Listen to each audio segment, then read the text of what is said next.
Hari Jumat 23 Februari 2024 kemarin seharusnya diperingati sebagai Hari Internasional Menentang Perundungan atau International Stand Up to Bullying Day.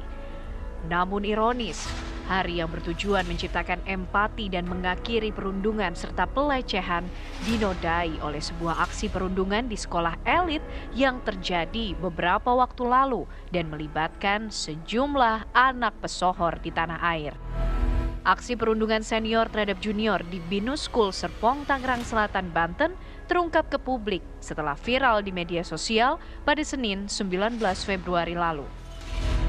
Korban yang merupakan calon anggota geng elit di sekolah tersebut disebut-sebut harus patuh melakukan beberapa hal yang diperintah oleh senior, mulai dari membelikan makanan hingga harus menerima kekerasan fisik, hingga akhirnya korban harus menerima perawatan medis di rumah sakit karena mengalami luka memar dan luka bakar akibat perundungan tersebut. Rekaman gambar aksi perundungan ini viral di media sosial. Keluarga korban pun tidak tinggal diam dan melaporkan peristiwa tersebut ke pihak kepolisian dan kasus ini tengah ditangani Polres Metro Tangerang Selatan. Lantas, bagaimana aksi perundungan ini kerap terjadi tanpa memandang strata sosial? Bagaimana pencegahan yang sebaiknya dilakukan orang tua agar anaknya tak menjadi korban ataupun pelaku bully? Tim TV One mengabarkan. Ya pemirsa, memang kasus perundungan yang terjadi di salah satu sekolah swasta di Tangerang Selatan, Banten ini memang menjadi sorotan publik. Tapi tentu kita tahu bersama ini bukan kasus yang pertama kali terjadi, karena kita tahu bersama juga bahwa perundungan ini sering terjadi salah satunya di fasilitas-fasilitas pendidikan. Nah ini kita lihat terlebih dahulu grafis yang kami akan tampilkan untuk Anda di layar kaca. Sementara kita juga ingin melihat sebenarnya bagaimana upaya konkret yang bisa dilakukan untuk menekan hal ini pemirsa. Nah, ini adalah kasus-kasus perundungan yang terjadi di sekolah. Kita bisa tampilkan untuk Anda, beberapa daerah pun juga mengalami hal demikian seperti di Jawa Tengah, kemudian juga di Jawa Barat, dan juga salah satunya tentu di DKI Jakarta.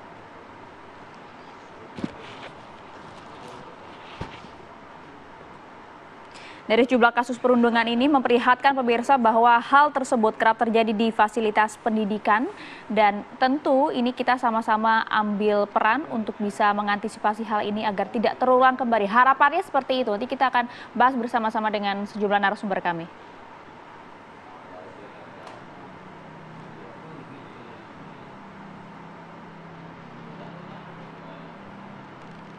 Oke, kita bahas lebih lanjut mengenai kasus perundungan.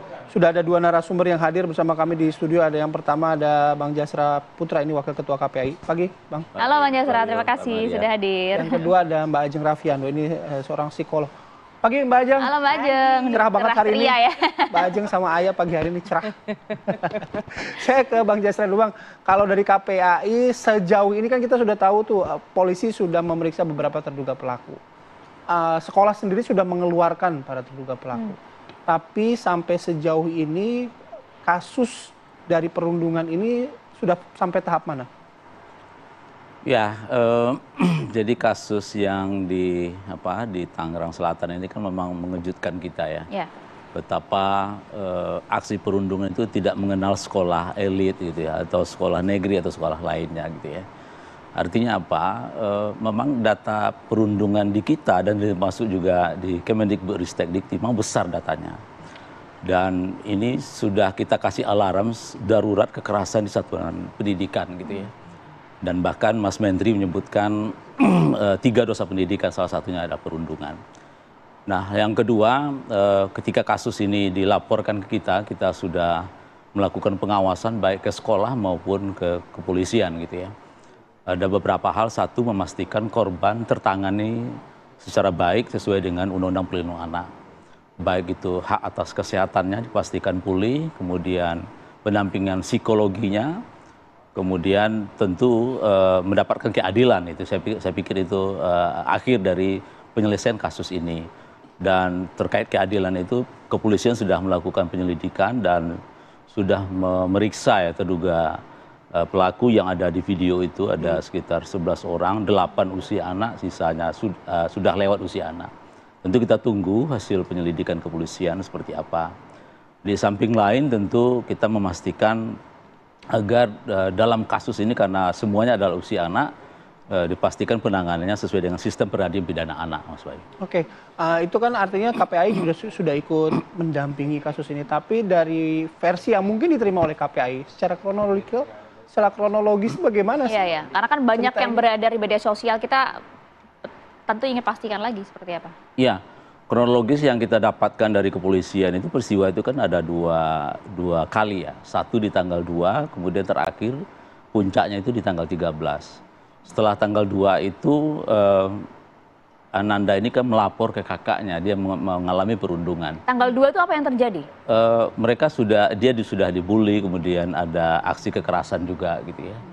Kemudian sayang itu tidak melapor ke sekolah gitu. Jadi kalau memang ada tim percepatan penanganan di satuan pendidikan seharusnya kan ke sekolah melapornya, tapi justru ke kakaknya. Nah, terduga pelaku ini mengetahui itu laporan kepada kakaknya dan itu menjadi puncak di tanggal 13 itu. Sehingga anak itu mengalami situasi-situasi yang teman-teman sampaikan melalui pemberitaan gitu ya. Yang saya kira ini bully-nya memang bully agak ekstrim ya. Itu yang videonya beredar itu, Bang, ya? Ya, tanggal 13 ya? Ya, di tanggal 13 ya.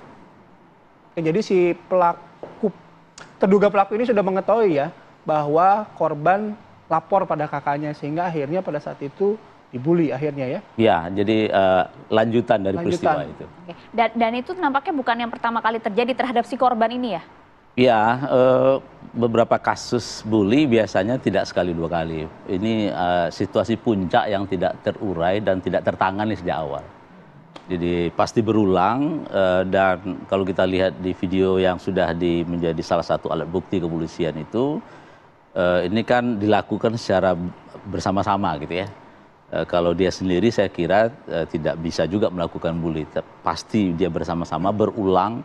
Ada relasi kuasa yang tidak seimbang gitu ya, dan ada tempat-tempat khusus yang ini tentu kita sudah mendatangi TKP juga warung itu, dan memang pemilik warung itu katanya dia nggak tahu peristiwa itu, tapi menurut saya ya tentu ini menjadi pendalaman kepolisian lah. Ya, gitu, jelas TKP di sana begitu ya. Nah, termasuk itu Mbak Ajeng tadi sampaikan ini memang biasanya terjadi berulang-ulang dan juga ada satu tempat yang mungkin dijadikan markas begitu ya. Karena kita tahu beberapa aksi perundungan termasuk juga yang terjadi di wilayah Tangerang Selatan ini terjadinya TKP-nya memang tidak berada di sekolah. Nah, apa yang bisa disoroti dari sini Mbak Ajeng? Kita melihat bahwa ini kan usianya remaja ya. Di saat usia remaja tentunya pergaulan sosial menjadi sesuatu hal yang penting. Dimana kadang-kadang teman itu sudah seperti dewanya gitu ya. Apalagi ketika misalnya ada suatu geng tertentu yang terlihat keren, kesannya jagoan, gitu ya. punya power gitu ya. Kayaknya teman-teman di sekolah melihatnya seperti apa. Pasti ada kecenderungan untuk ingin terlibat atau bagaimana caranya supaya bisa paling tidak diakui gitu ya. Dan itu sebabnya kadangkala kalau kita lihat perundungan yang dilakukan oleh kelompok itu biasanya akan ada tujuan tertentunya. Termasuk bagaimana secara psikologisnya apakah yang namanya bullying ini dianggap sebagai sesuatu yang merugikan orang lain, menyakiti orang lain, atau justru bisa dianggap sebagai sarana ataupun alat untuk bisa mencapai tujuan tertentu. Waduh. Iya. Apalagi sudah melibatkan kekerasan fisik. Betul. Gitu ya, Pak, ya? Jadi biasanya ketika dianggapnya sebagai sarana tadi bisa dianggap sebagai keren atau jago, punya power di sekolah, dianggap sama teman-teman yang lain sebagai sesuatu yang berbeda gitu ya. Itu bisa aja orang yang tadinya tidak berniat melakukan bullying tuh juga bisa jadi ikut-ikutan juga melakukan itu. Makanya tadi bersama ya gitu ya, nggak cuma sendiri kan. Nah, tapi saya juga nanti kita akan mendalami begini, apakah dengan aksi-aksi bullying terutama dalam sebuah komunitas begitu, terutama dari komunitas sekolah, ada indikasi sudah dilakukan secara turun-temurun tidak? Nah, kita bahas tadi ya. Tapi kami harus jeda terlebih dahulu, kami akan kembali sesaat lagi.